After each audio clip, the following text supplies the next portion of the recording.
Selanjutnya kita melangkah pada nomor peserta Deki 25 dengan membawa dakwah paket 5 dengan tema merawat kebinekaan dalam masyarakat yang multikultural.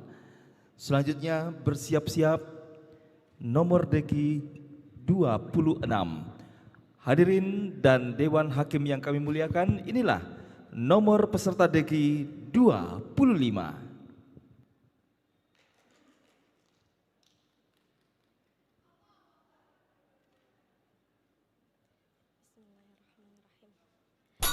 Bismillahirrahmanirrahim. Makan bubur sumsum sambil berdendang. Sambil berdendang, ayunkan kaki. Assalamualaikum Kota Padang, kami MPR ikut MTQ. Pak Camat jualan tomat, datang pembeli kudu dihormat. Jawab salam harus semangat, semoga semua mendapat rahmat. Assalamualaikum warahmatullahi wabarakatuh. Nah, alhamdulillahirrabbilalamin telah didengarkan salam kita tadi. Semoga dengan menjawab salam tadi, kuping kita menjadi lebih sejuk, hati kita menjadi lebih berbunga, dan hidup kita menjadi lebih penuh makna, penuh ceria, bahagia, mulia, sejahtera, dan ujungnya sorga. Amin ya rabbal alamin. Kita doakan teman-teman yang hadirin yang telah hadir di acara ini. Bagi yang belum menikah, mari kita doakan untuk segera didekatkan jodohnya. Dan bagi Bapak Ibu yang sudah menikah, untuk semoga ditambah lagi. Apanya Pak Bu? Kebahagiaannya dan kelanggengannya, Masya Allah. Dan semoga yang hadir di sini turut diberikan umur yang panjang untuk selalu beribadah, kemudian dilapangkan rezekinya untuk selalu bersedekah, dan kemudian dimatikan dalam keadaan husnul khatimah. Amin, amin ya rabbal alamin. Innal hamdalillah nahmaduhu wa nasta'inuhu wa nastaghfiruhu wa na'udzubillah min syururi anfusina wa min sayyiati a'malina. May yahdihillahu fala mudhillalah wa may yudhlilhu fala hadiyalah. Allahumma shalli ala sayidina Muhammad wa ala alihi wa sahbihi ajmain, amma ba'du. Rabbi israhli sadri wa yassirli amri wahlul 'uqdatam min lisani yafqahu qawli. Mohon maaf nih ada laler. Bapak Ibu tahu sapu lidi? Sebatang sapu lidi rapuh.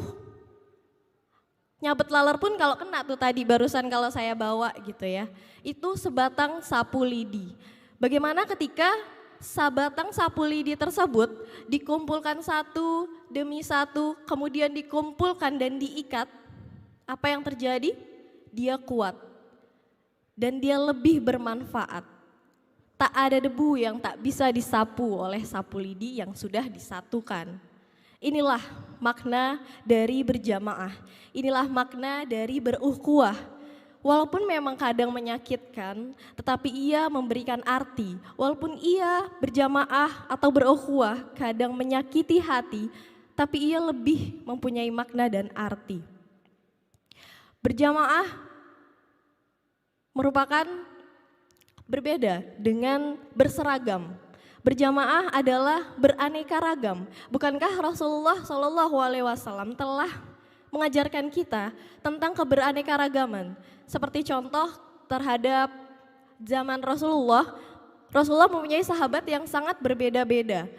Dari Abu Bakar As-Siddiq dengan kelembutannya dan ketegasannya, kemudian Umar bin Khattab dengan sahaja dan beraninya, kemudian ada Utsman dan Ali dan sebagainya. Inilah yang Rasulullah ajarkan kepada kita tentang bagaimana keberagaman itu terjadi dari mereka yang sosok dan karakternya berbeda-beda, namun mereka disatukan oleh tali agama Allah, yakni Islam.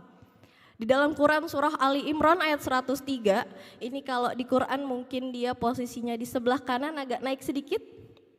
Wa'tasimu bihablillahi jami'aw wa la tafarraqu. Berpegang teguhlah kalian kepada agama Allah, kepada tali agama Allah, dan janganlah bercerai-berai. Inilah Allah menyuruh kita selain untuk menyembahnya, kemudian untuk beribadah kepadanya dan bersyahadat terus meyakini kepada dirinya, tetapi Allah juga memerintahkan kita untuk bersatu dan berjamaah. Sesuai dengan kondisi sekarang ini, karena yang sudah kita sering lihat, mungkin kita dengan teman-teman kita, ketika kita melihat teman kita itu satu perguruan, satu teman ngaji, satu tempat, satu lingkup, mereka mungkin akan saling menyemangati, Masya Allah ukhti, Masya Allah akhi, semoga istiqomah. Tapi ketika mereka berbeda guru, mereka berbeda mazhab, mereka berbeda latar belakang, mereka mungkin akan saling mencibir, kalau mungkin bahasa sekarang saling julid. Ya ampun, semoga dapat hidayah deh ya, kalau ibu-ibu nyinyir mungkin seperti itu. Nah inilah yang kita khawatirkan, karena yang kayak gini nih mending kita kasih pantun aja. Ambil kain jahit piyama, kain jadi jangan diikat. Kalaulah bisa duduk bersama, kenapa harus saling menghujat? Ya, begitu perintah Allah. Maka ketika kita sudah membicarakan tentang Islam berjamaah dan berukhuwah, kita tidak ada lagi kata kamu, saya, Anda, antum, ya sudah. Tetapi kamu Islam, saya Islam, kamu beribadah, saya beribadah, kamu menjalankan sunnah, saya juga menjalankan sunnah. Karena memang sunnah ini merupakan akhlak Nabi Muhammad SAW, bukan hanya sekedar puasa Senin Kamis, sholat tahajud, duha, yang seperti itu. Namun juga dari akhlak Rasulullah sendiri yang telah mengajarkan kita untuk bersatu dan berjamaah dalam kebenaraneka-ragaman ini. Inilah yang telah diajarkan Rasulullah. Jadi bohong ketika dia meneriakkan sunnah tapi gemar memecah belah.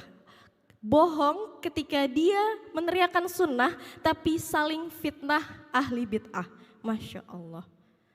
Jadi ketika kita sudah bicara Islam seperti itu, kita adalah bagian dari Islam. Maka mana tangan kalian, mana tanganmu, ulurkan tanganmu, kita tegakkan agama Allah. Karena Rasul pernah berkata, wa ma yadullahi ma'al jamaah, Allah beserta orang-orang yang berjamaah. Jadi ketika kita ingin menangkan agama Allah, ketika kita ingin bersama-sama untuk menuju ridha Allah, kita harus bersatu, kita harus berjamaah. Inilah ketika kita ingin memenangkan agama Allah, jangan lagi kita masing-masing dan sendiri-sendiri. Wallahu a'lam bishawab. Itulah yang dapat saya sampaikan. Semoga kita menjadi saling mengingat antar diri dan pribadi, juga golongan tertentu, karena Islam tidak mungkin menang dari golongan tertentu saja. Islam menang dari kita yang bersatu. Wallahu a'lam bishawab. Rabbana taqabbal minna innaka antas samiul alim wa tub alaina innaka antat tawwabur rahim. Subhanakallahumma wa bihamdika asyhadu alla ilaha illa anta astaghfiruka wa atubu ilaik. Allahumma inni a'udzubika min ilmin la yanfa wa min qalbin la yakhsha wa min da'watin la yustajabu laha. Wassalamualaikum warahmatullahi wabarakatuh.